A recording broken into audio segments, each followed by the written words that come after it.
We'll get started here in about 2 more minutes.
Well, hello and good evening, everybody. This is Dr. Charles Russo.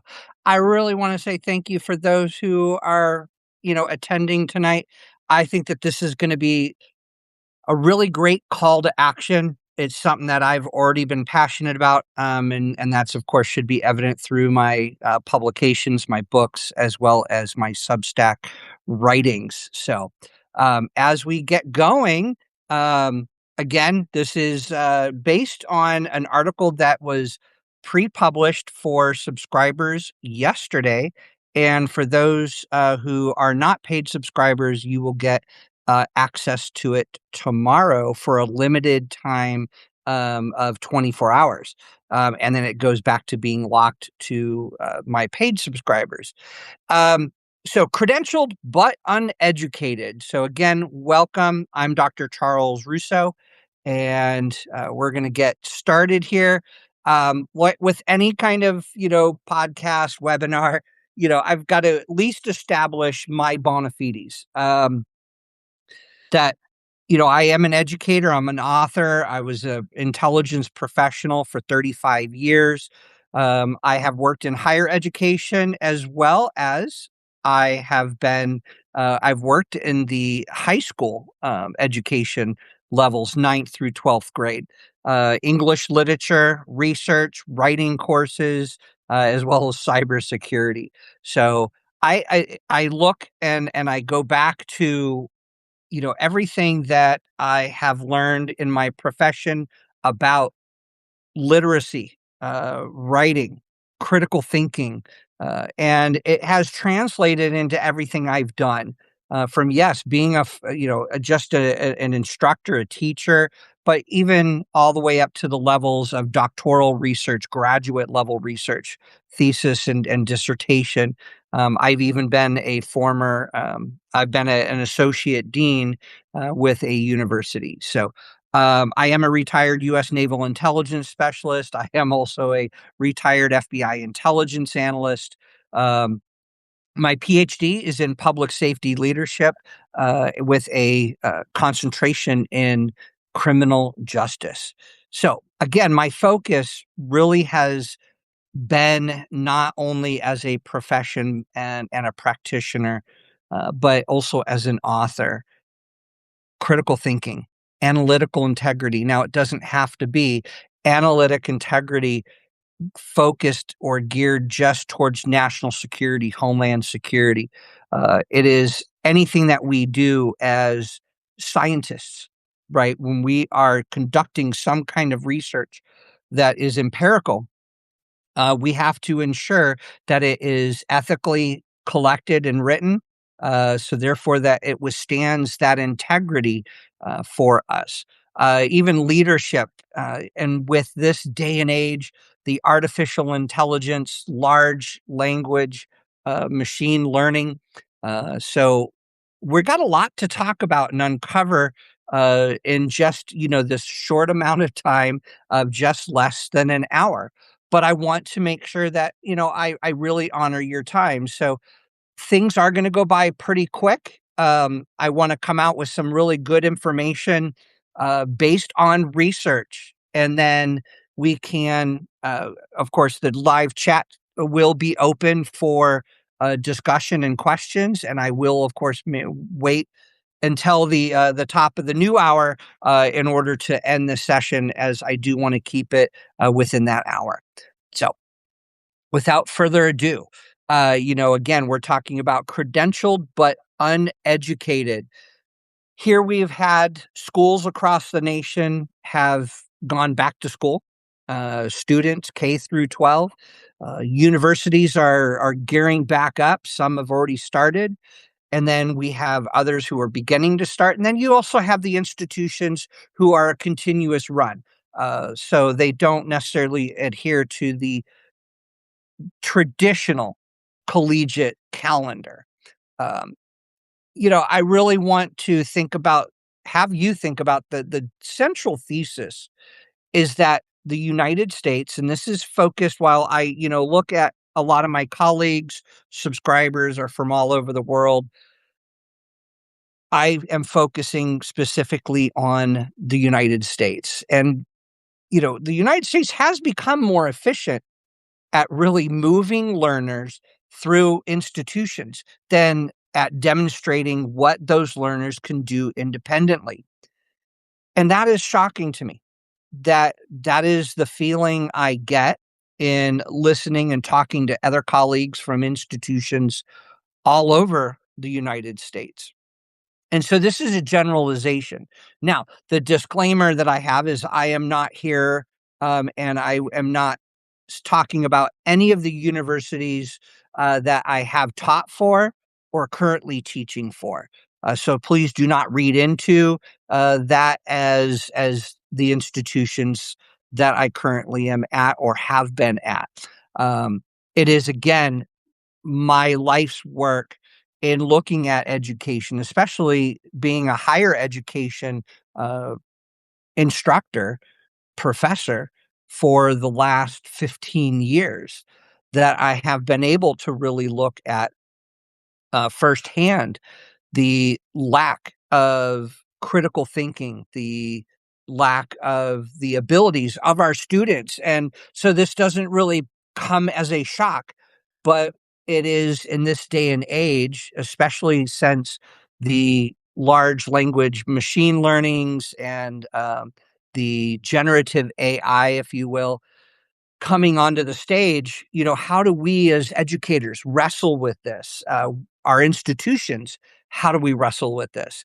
And that's just one more layer on top of already a declining uh, student base.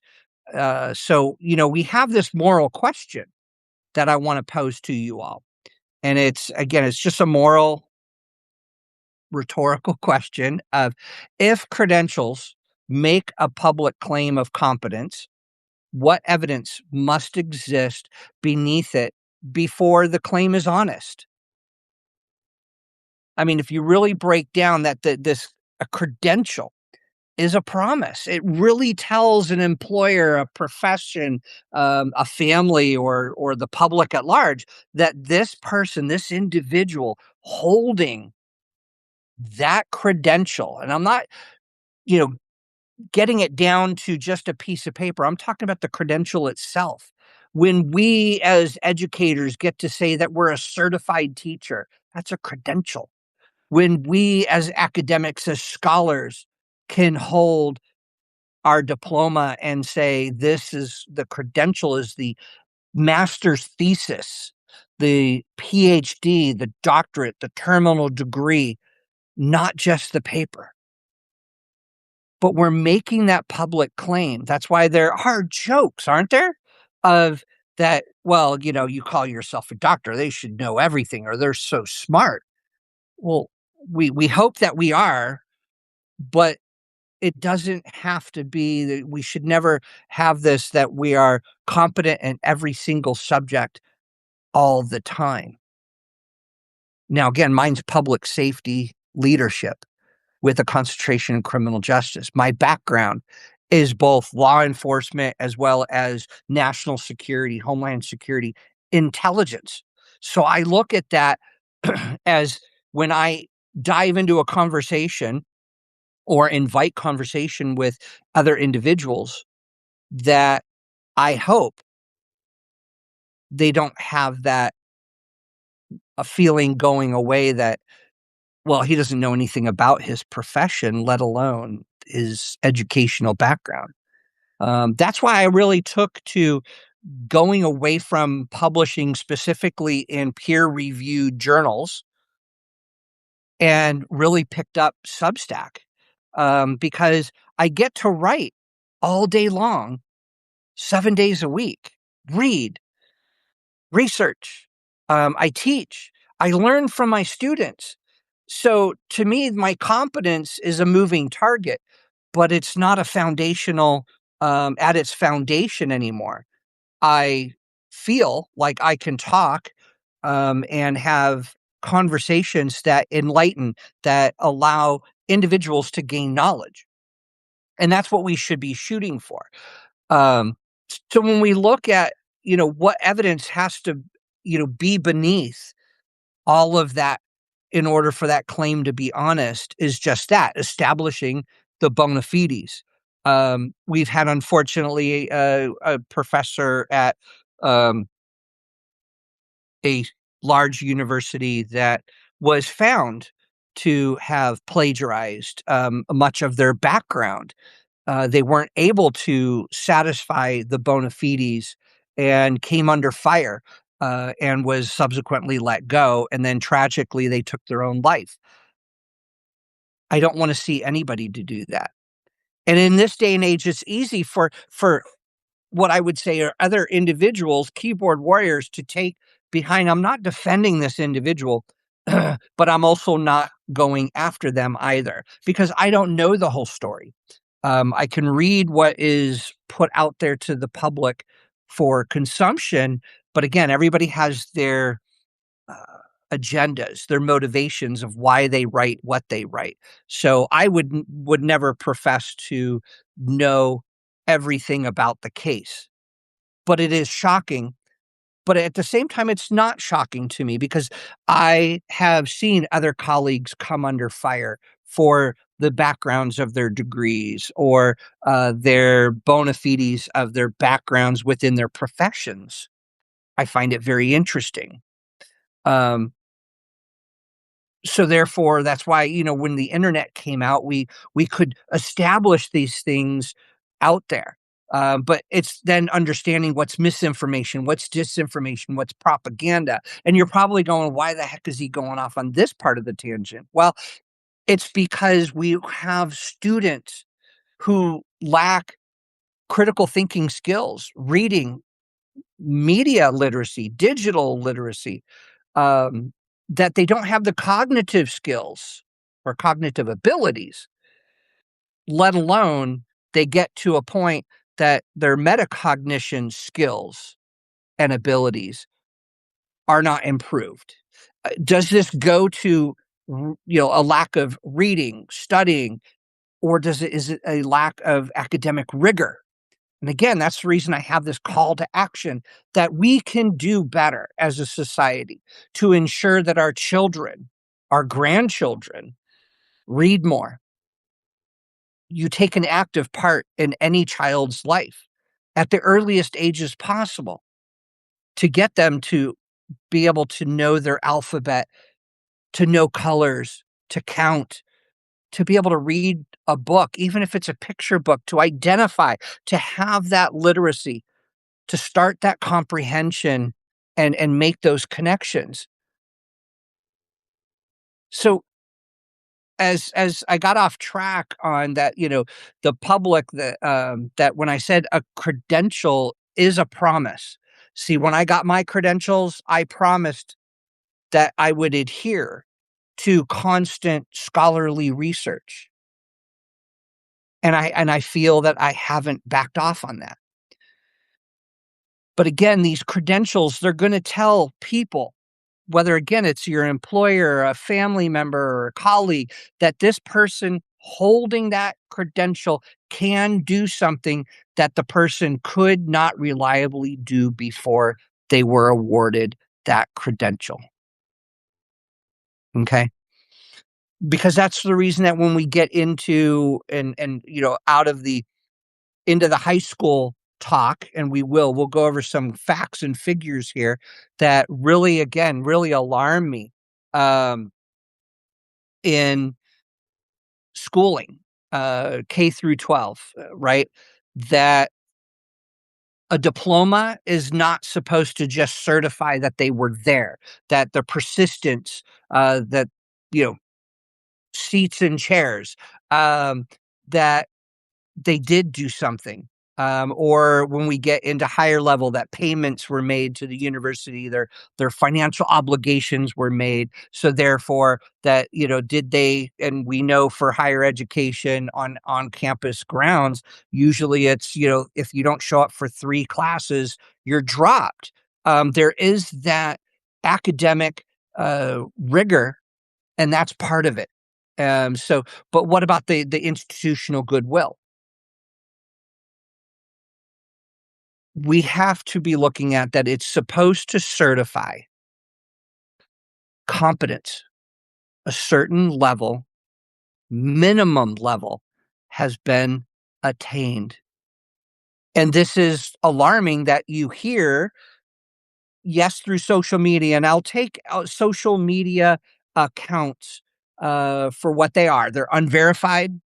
I tried to do a lot of my own research over the last several weeks, but I've also published prior in my Substack articles about higher education and the lack of academic rigor. Um, that it's a business model that has to be changed. We see institutions not wanting to change that business model. Sorry. So tonight I want to ask a very uncomfortable question. And I want you to really, if you have a notepad, take this down. When we look beneath the credential, does the evidence deserve the claim printed on top of it? Honestly. Some people may say automatically, "Oh, yeah," especially if you self-reflective. I have a PhD in public safety leadership. I'm looked at as a commensurate scholar and academic in that subject matter. I also have a background in that subject matter from my professional life and being a practitioner.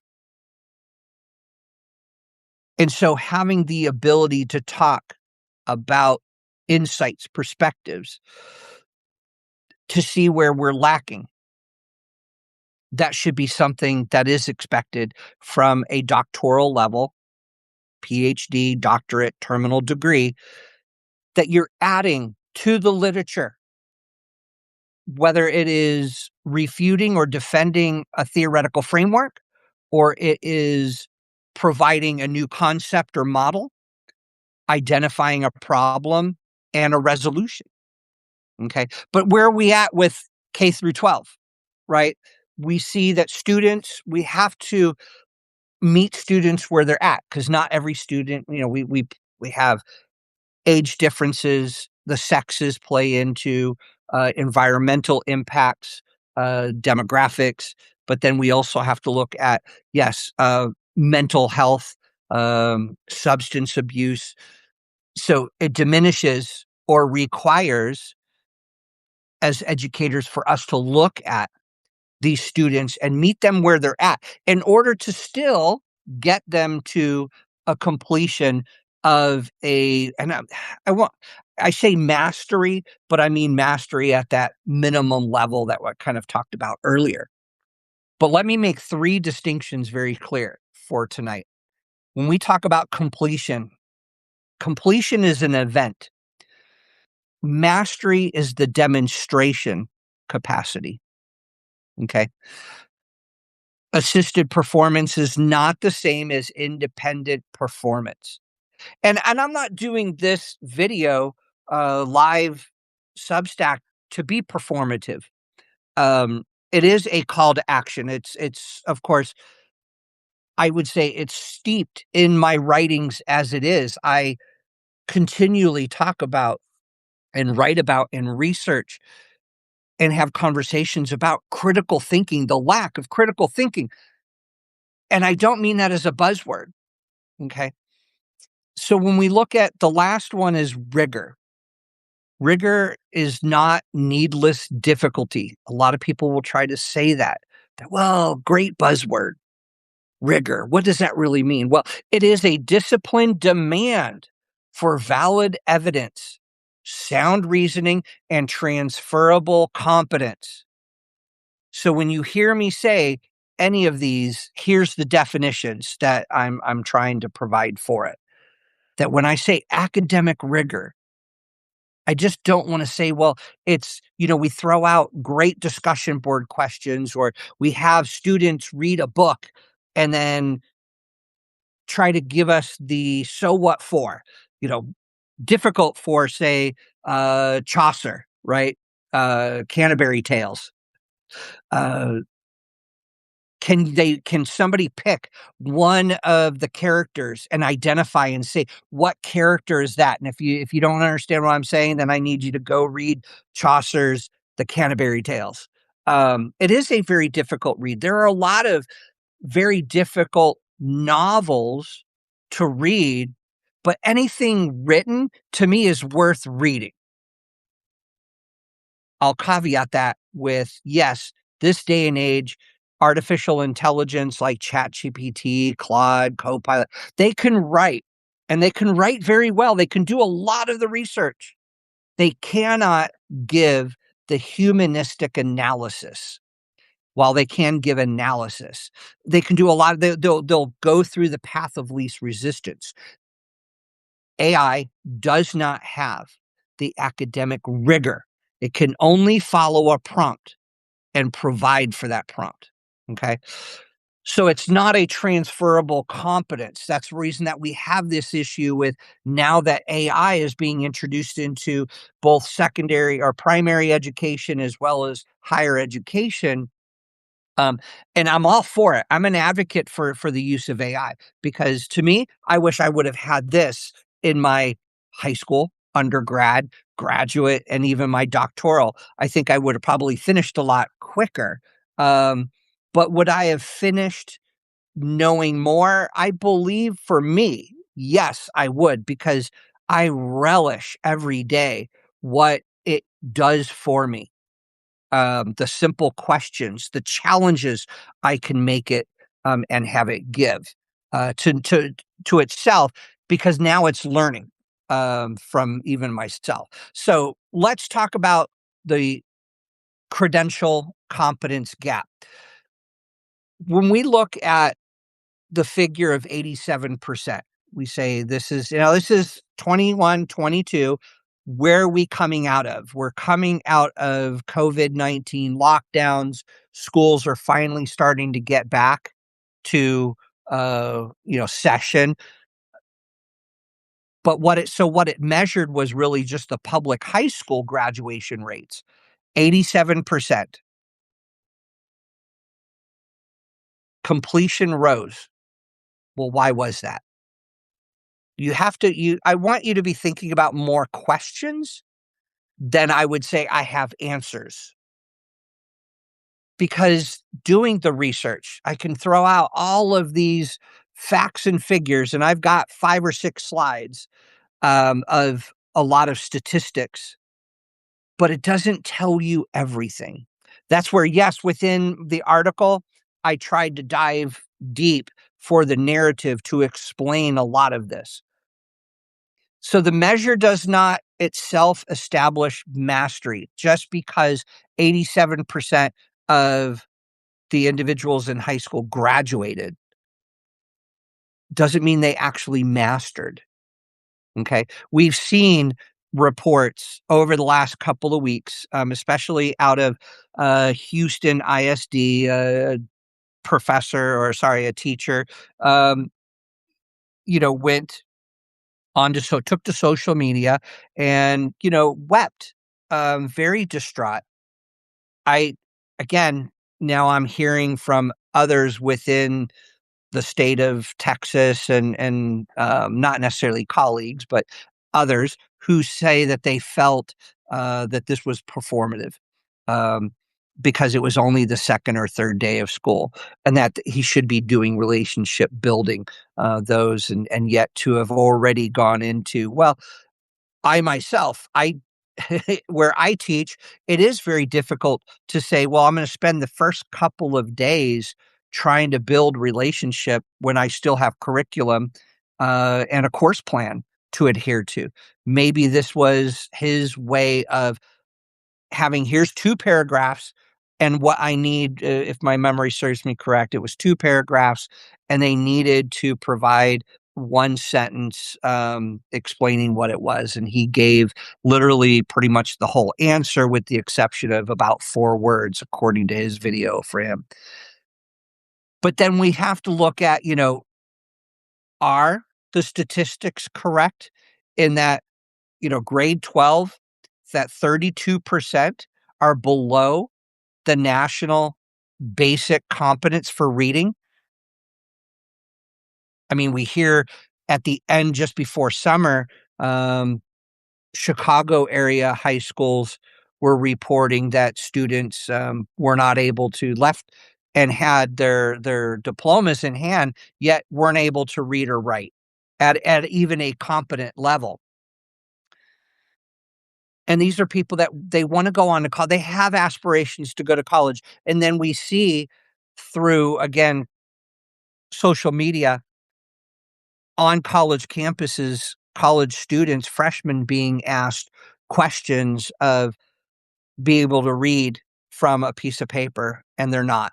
To read it and give a paraphrased meaning. So, did they comprehend what that phrase or that paragraph meant?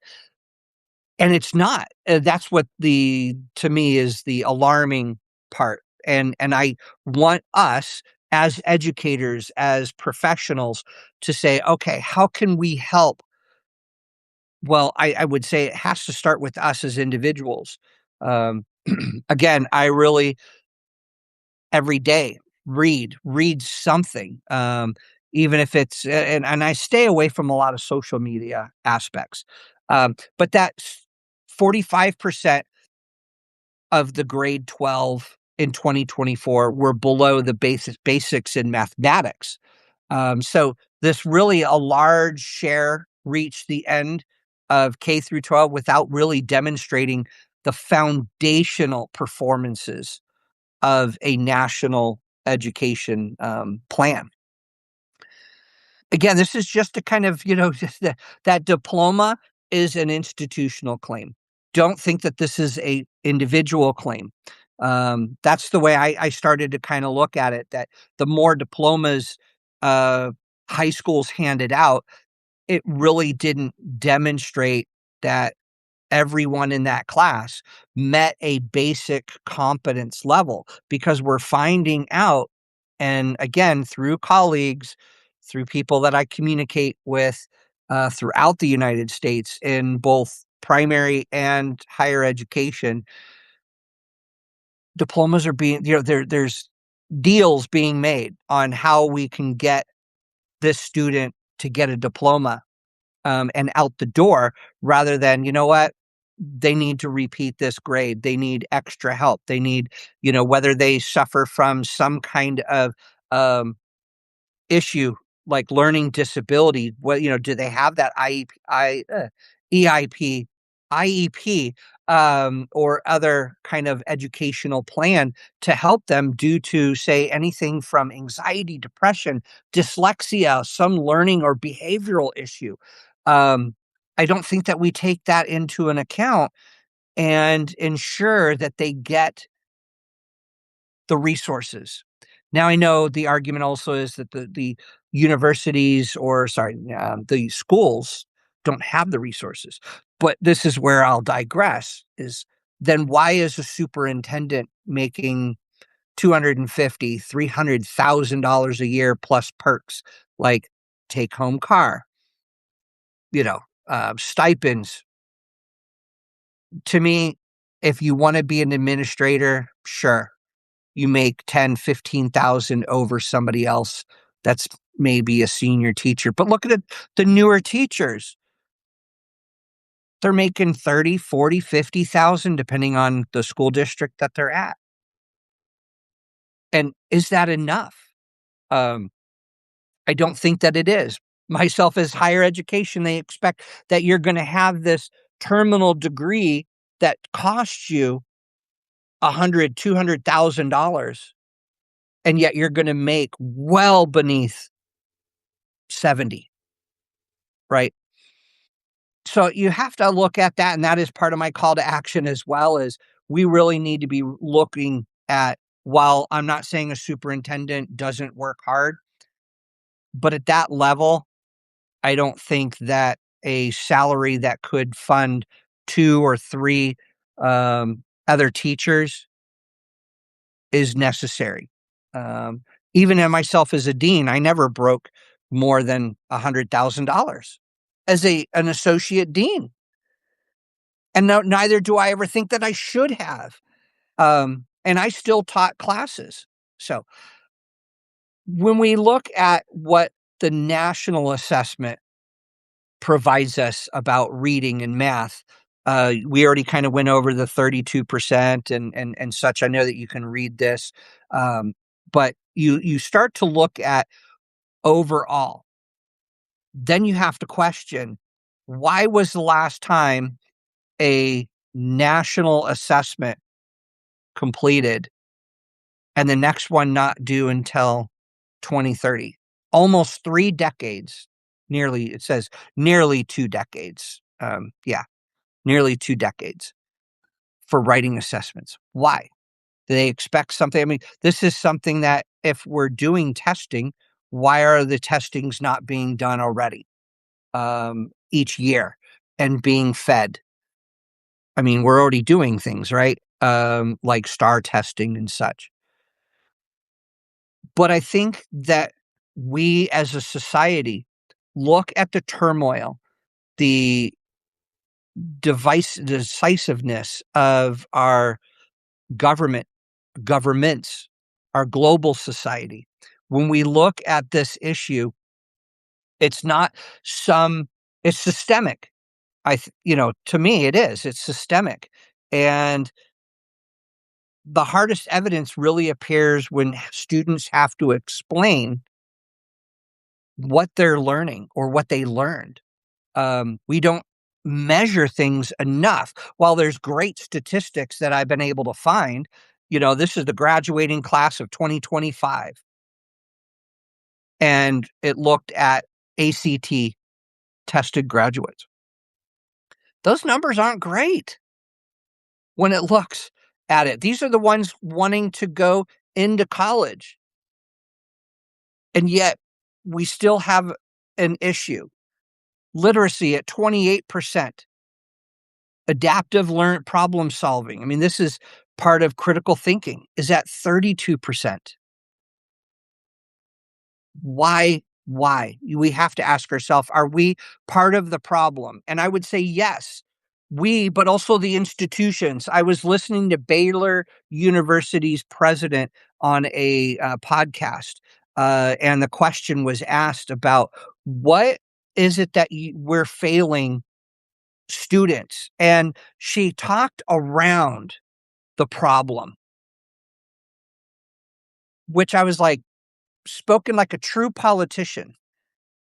And yet I guarantee Baylor University, she's probably making $500,000 a year with all of her perks. But come down to it. Why do we have a catalog again, I'm now into the higher education aspect, but why do we have catalogs with, 1,000 courses and electives? And yes, once every 3 years, 3 to 5 years, we have to refresh. We have to go through our regional reaccreditation, which is great. But are we ever really looking at where's the critical thinking? Where's the logic, the rhetoric? Where is the philosophical courses that are the foundations of what these higher education graduates, associates, bachelors, masters, doctoral, are they learning from an earlier time frame? I don't have to say age, because I was well into my 40s before I even started my PhD. But why do we have extraneous courses? Why do we not have a rigorous academic core catalog that is nothing but about critical thinking, writing? We've taken handwriting out of many schools. Some are even bringing it back, but they got rid of cursive and then they got rid of writing altogether and said, well, they have iPads, they have laptops.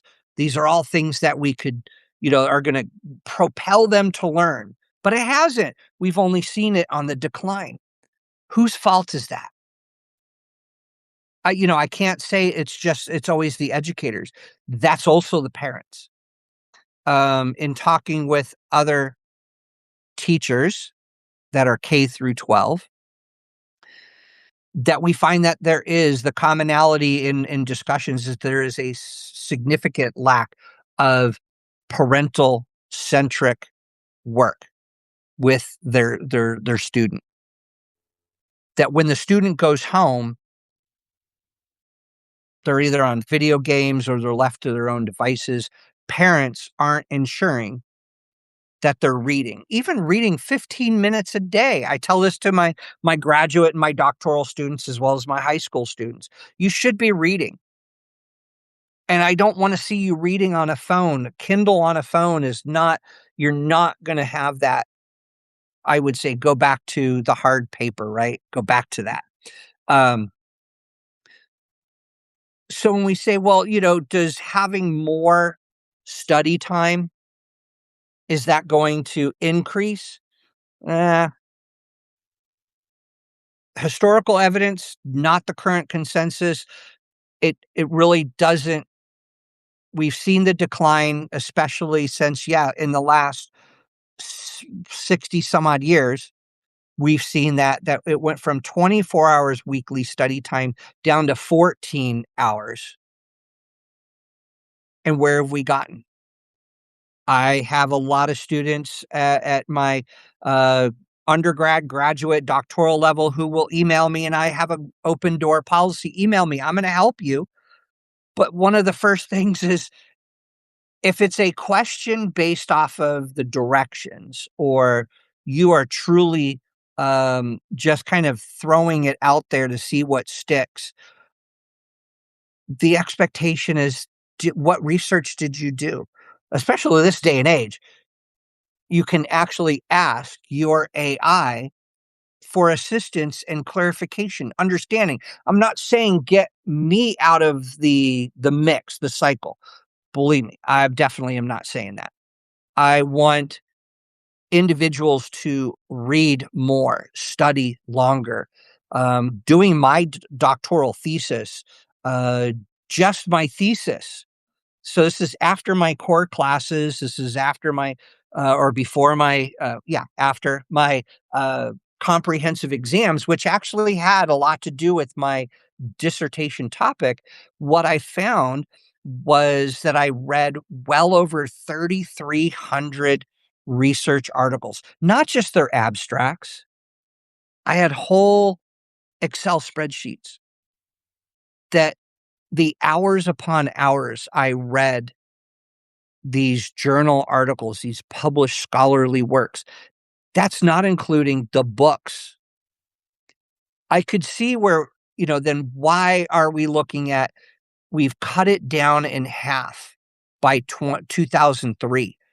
I didn't find any substantial statistics to show anything after 2003.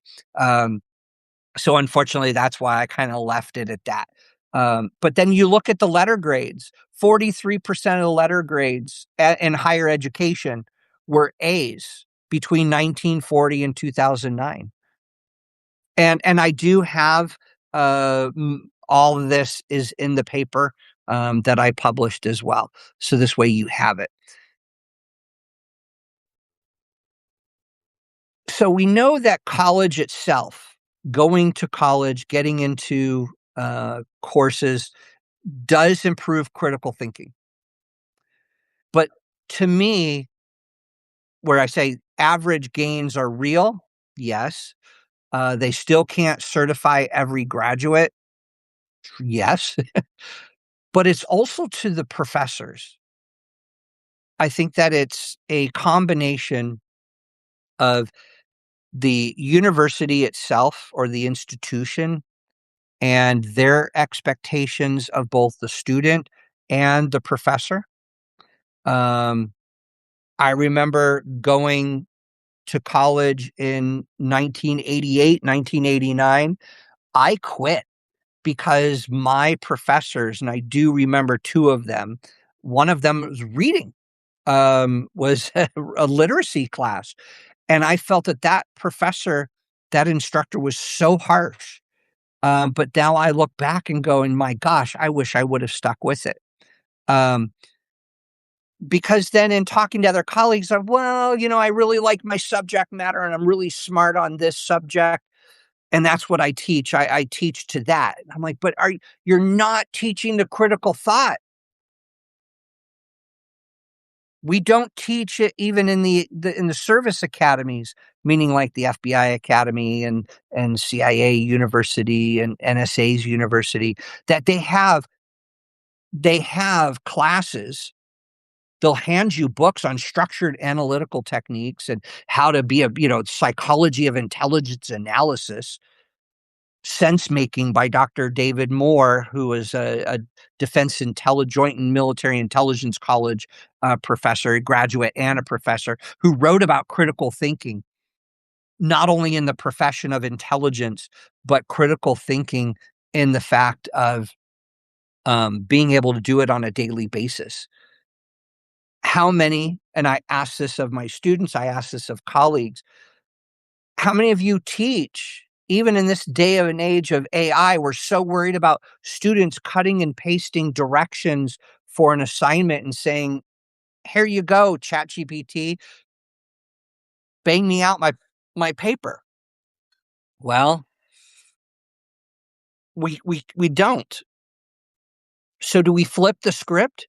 Do we do that in high school? I know in me teaching the high school in 2023, it was my AP English Lit.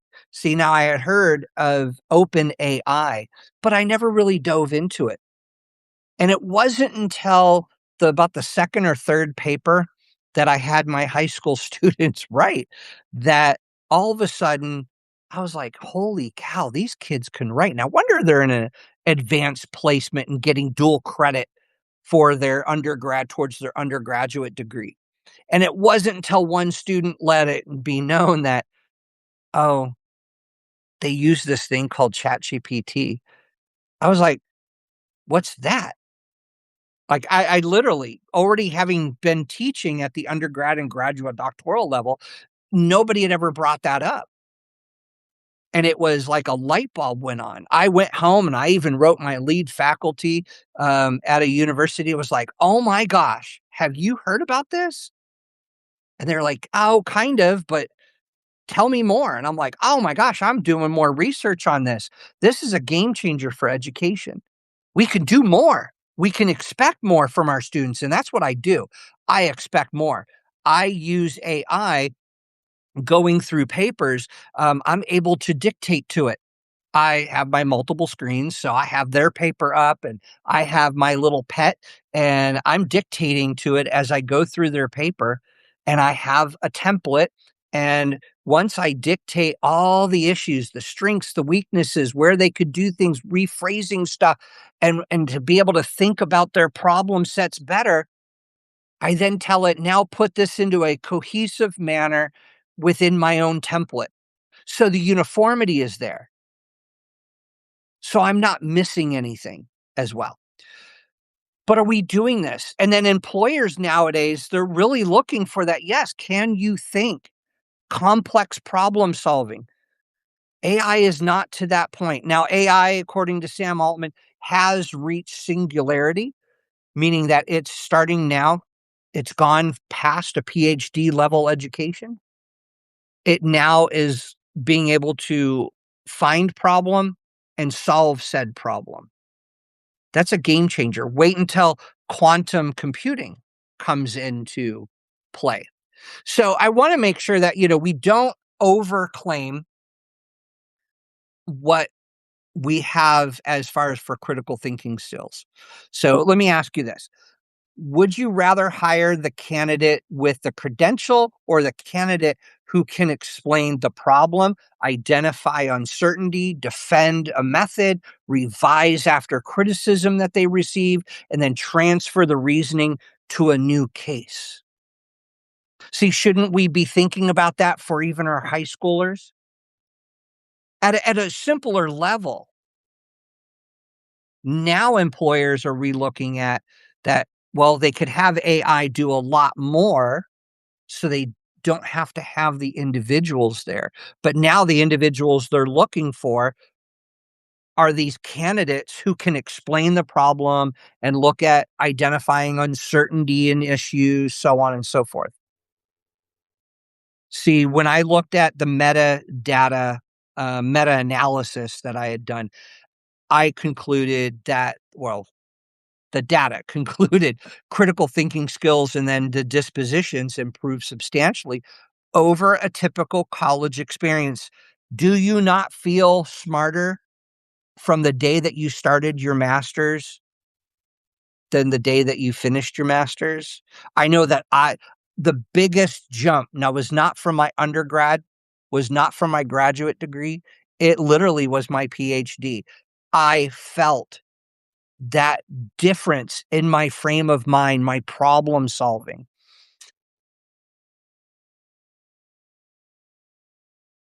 So this is where I'm going to go back to earlier when I said, and I know that I have 15 more minutes. Um, but and I'll finish here relatively quick. But this is where I talked about the business model. Um, don't get me wrong. The business model does not need villains, meaning we can't say that's the university's fault. We can't say it's the university leadership's fault. We can't say it's just the instructors or the students. We have to look at that it is everyone's fault. We all play a significant part in this. Um, I strive every day to be able to, and it's very easy. Um, Universities that I've worked for have monitored and looked at and even censored professors who grade inflate, um, who so they want to make sure, well, there's no way that these students could be getting 100%. But at the same time, we also cannot be the villain and be so bad, or line by line, word for word, and even for high school all the way through the higher education of looking at the work that these individuals do, that we are so finite. We want to retain students. We want them to do better. I know I do. I try to look at everything being very fair, especially when I say, it needs incentives strong enough to make rigor inconvenient. What do I mean by that? That yes, we want to have students know that they're working towards their own goal. I don't have anything to do with whether or not they pass or fail. Meaning, I really don't see them as an individual that I know personally because we don't. As online, we only meet through me doing a video or emails, maybe a Zoom, which actually is I think a lot more personable. But institutions can't say, well, the academic rigor is inconvenient. So therefore, maybe you're too harsh. I've been actually accused of that in the past. The pendulum can swing, but I don't want to lower a grade based on, well, I can't give hundreds. No, I try to look in between of what I'm able to see as the whole, the aggregate of a grade and be able to provide. You need to do better on APA. You need to go do more research on this part of the topic. You need to be asking these questions. I want to get students to where I'm not wavering anything on their standards, and I'm not allowing them, though, to commit misconduct. Now, I do see where students have used and continue to use AI in the development of their work. But is it a hill I want to die on, that the accusation, because you can't use these tools that say they're like GPT zero and turn it in. They have checkers, but you know what? We can write, and write. I know that I've put my dissertation through several times. through AI checkers, and it's come back that it was 97% was the highest and 89% the lowest, that it was written by AI. My dissertation was written well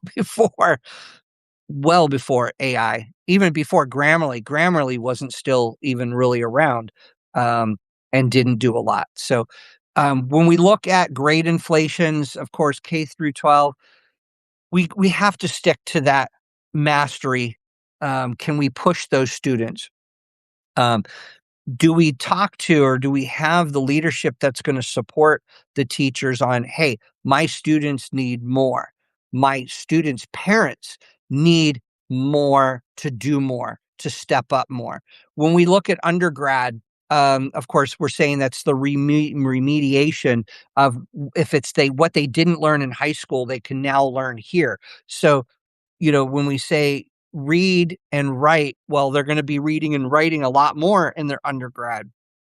And hopefully it'll be, the academic rigor is that they would show a challenge to them that they can accept and still propel themselves to meet that challenge and go forward.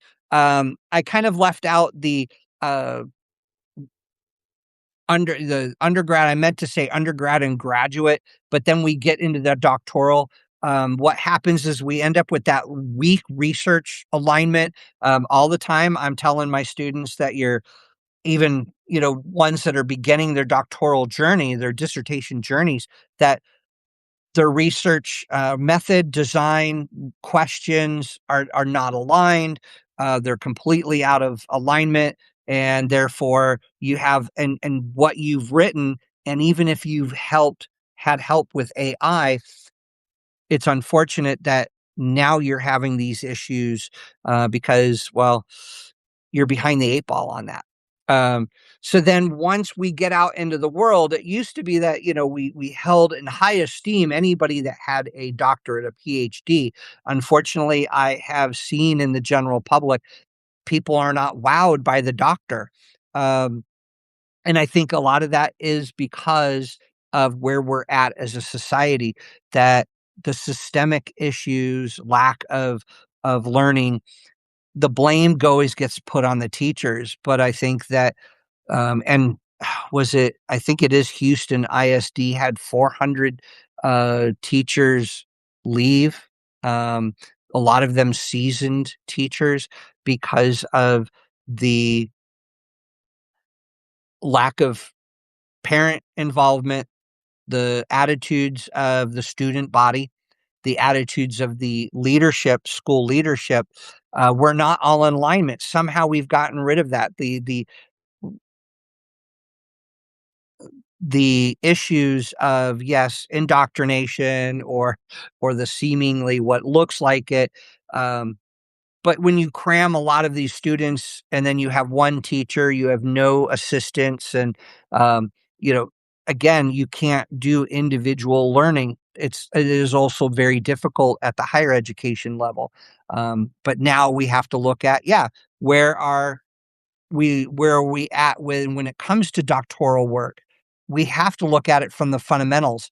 Um, I look at it as frame a bounded, evidence supported research problem. It's something I continue to drill and drill and drill into my students. Um, and if any of them are on here tonight, they probably can attest that I do. I keep saying, I want that evidence. Show me. We say at the doctoral level, don't use anything older than, say, 10 years old. The sweet spot is 5 to 7. We've even gone down to, for certain works or products, that you don't use something even over 5 years. We're wanting that evidence based. Now, this is where AI, you could use it and it can help you do the research, but it's not going to give you everything. But it can help you with aligning the problem, the purpose, the research question, the design, the data. But that analysis is really that fundamental, that's something you have to do. that I want to try to get my students to really go, okay, they understand that they can demonstrate as a doctoral student that they can state a research problem that is empirical, it's bounded, it's significant, and it's supported by evidence. What evidence? Were they able to really critically look at the evidence and say, gee, that refutes what I'm saying, but I still need to include in the literature review? Are we passing this kind of stuff down to our high school, our middle school individuals to be thinking, to do more research? Because it's too easy to put a phone or an iPad or a laptop in front of them and try to tell them to learn. Too many distractions. Can they synthesize literature based on their claims, looking through methods? One university I teach for, we actually have, we give a very poorly written um, research article done in the past by researchers, by bona fide, that it was very poorly written. We say, what is your consensus on these claims? The method, the design used, what was the analysis? That's something that AI can't tell you anything about. Um, so they have to be able to separate the evidence from inferences, right? If we're not having them explain why a method is appropriate and what its limitations prevent the researcher from claiming, see, that's where we have to stop ourselves. And are we doing that to our next generation? Because look at these next generations of these teens, 20s, even their 30s, that you can't have a conversation with. Do you expect that these are also, some of these are they go to universities they're paying 30 and 40 and 50,000 a year to go to, and yet you're churning out somebody who really can't substantively think. They don't have the ability for a number 5. That's the reason I put it out there, that revise substantively after criticism. One, they can't accept any criticism. Um, they can't actually rebut, let alone defend their position, because that critical thinking aspect isn't there. But in the end, they'll come out with a prestigious piece of paper that, when you peel back that paper, the bona fides, as I stated at the beginning, is not there. So when I looked at, again, the AI, yes, it can improve. It can help you with your clarity, your organization, your practice. And boy, does it takes a lot of that other long-term work away from you, which is great. I can focus on a lot more of my writing because I can ask AI to go pull documents for me and get, I don't have to spend hours on ProQuest, EBSCO-host. I can ask it simple questions. I can ask it complex questions, and it can help me understand terminology, new methods, new perspectives, new ideas. And then it helps me retain. So that's why I said it gives it better feedback access. Now, it doesn't take all the feedback. Again, we have to have that human connection because we have different lived experiences. AI, again, is looking at things from the from only a perspective of least of past resistant path of least resistance. So the candidate themselves, they now retain that authorship of the reasoning. I can write, I can have AI help me make sure that what I'm writing, is it clear? Is it concise? But that's after hours of research and writing. But it's not tens of hours that it used to be to get an article out or to do an essay, because now you have this Rolodex at your fingertips. But here's what AI conceals: weak alignment, and I see it all the time. Invented evidence, yes. And I'm not talking about hallucinations. I'm talking about, again, the path of least resistance. It will try to make a connection that's very general. And so unless the reader is looking at it and making that discerned analysis that, wait, it tried to tie Nietzsche and Schopenhauer and what they were saying as they're saying the same thing. No, these are two different, very different philosophers. Now, they may have had some like ideas, but they definitely, so you can kind of see where I'm getting at, a shallow synthesis. It doesn't dive in deep. And that's where I'll push back that, okay, your response to my questioning ended up being 3 sentences. Yet when I developed my question, I was expecting, yeah, 2, maybe 3 paragraphs and some real research to support and defend what you said. So I can tell that AI is being used. And then they're not able to defend the decisions. It doesn't pass that integrity smell test. So being able to have conversations with individuals and say, the responsibility is going to be distributed, that who is performing the essential intellectual work? Are you? Is the student? Are we trying to tell them that they need to be intellectuals? So we've gotten away from, and I've written several articles where people think that, and I hear this all, well, you think yourself so high and mighty, you're intellectual. Well, there's nothing wrong with being an intellectual. That means we have a insatiable appetite for inquiry. We want to read. I want to be better. I want to be better than I was yesterday. I want to learn something new today. And so, can the candidate reproduce? And when I say candidate, not just doctoral, graduate level, but even high schoolers, can they reproduce and defend without the tool? Get rid of the cell phones, get rid of the electronics in the classroom, and go back to logic, rhetoric, having debate, having them look things up themselves. So here, before I know I'm going over a couple of minutes, but here are the 8 non-negotiable reforms, and this is in my paper. These are things that I truly believe will make us a better society, and this is part of the call to action, that if you can take these 8 things and institute them and reform the way we look at not only our degrees, our credentials that we have or that we're going for, but that we're giving to others. My name is going to be on somebody's dissertation. I'm a dissertation chair. I've been on committees. I'm on committees and chairs. I help students. And so if I'm going to have my name in that institution, they want to look at their name is on there. Do they want to produce something? Well, we know that they have to be reformed. Okay. Restoring rigor. This is one of the significant thoughts as well. The matrix I published in the paper. I think it's the 3rd or 4th page.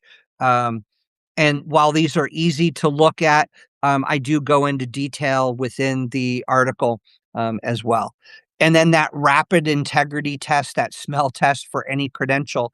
These are things to be able to not only ask yourself, I did, that's the reason I get it. Like, what exactly does my credential claim?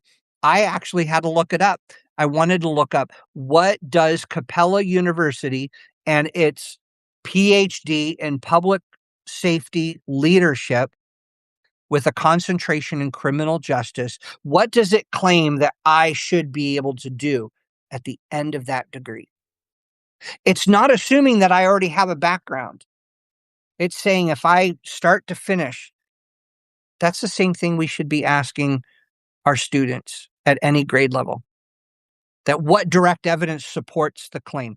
Was the performance independent or heavily assisted? Well, I could say it was really independent. I had to do everything myself. I didn't have the AIs to help me. I still had to actually go to the library. I had to order books. I had to do the interlibrary loan through my university's library. for books and articles that were not indexed. So, did the task require transfer to new context?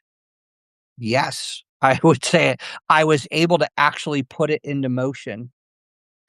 And it to me today, I now know more, and I've gone back through some of my class files from from 2013 to 2018 of when I worked on my dissertation and my doctoral work. Then you have to ask, could the learner explain and defend the work orally? I can still, to this day, crack open my dissertation. I've had this where I've talked to colleagues, pick a page where they'll read part of the page. Can you defend the work that you did? That's the reason that we have oral defenses.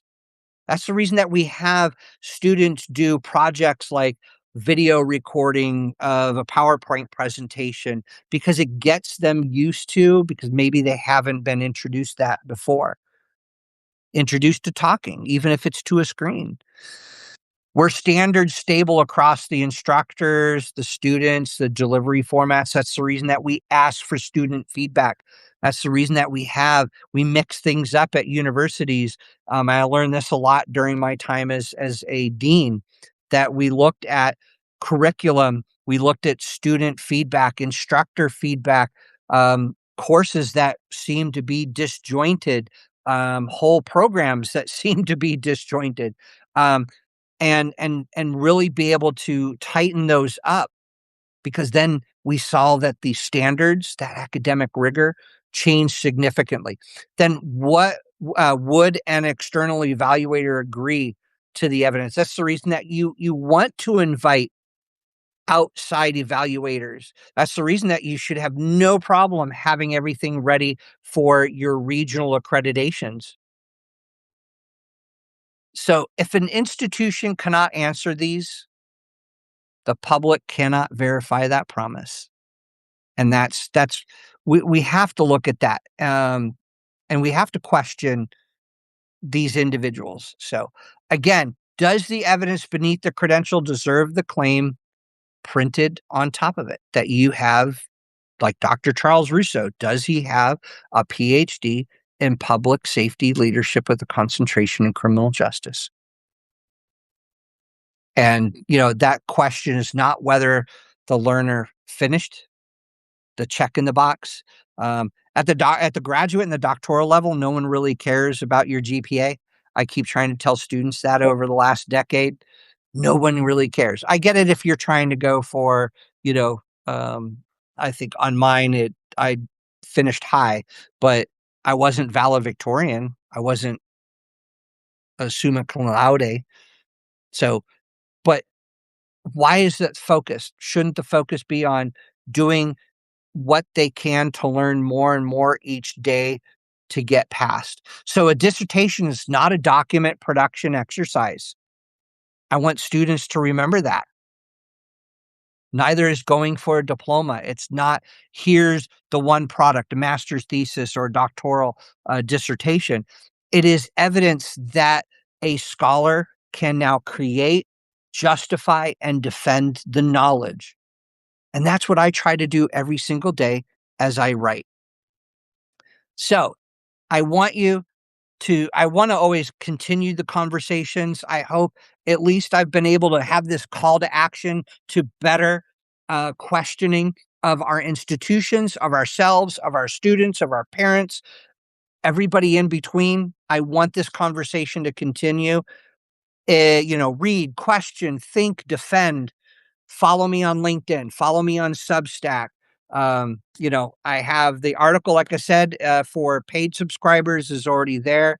The um, free version will be released tomorrow morning, and will be available for 24 hours, and then it'll close. So, um, but feel free to look me up on any of my other social media.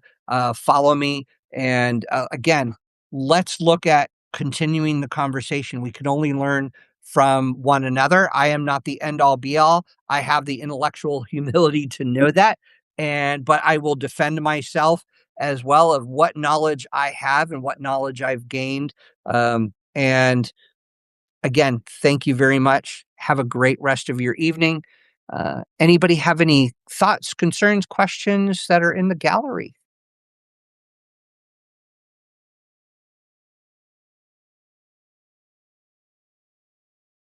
Okay. Well, thank you very much. Y'all take care. Good night.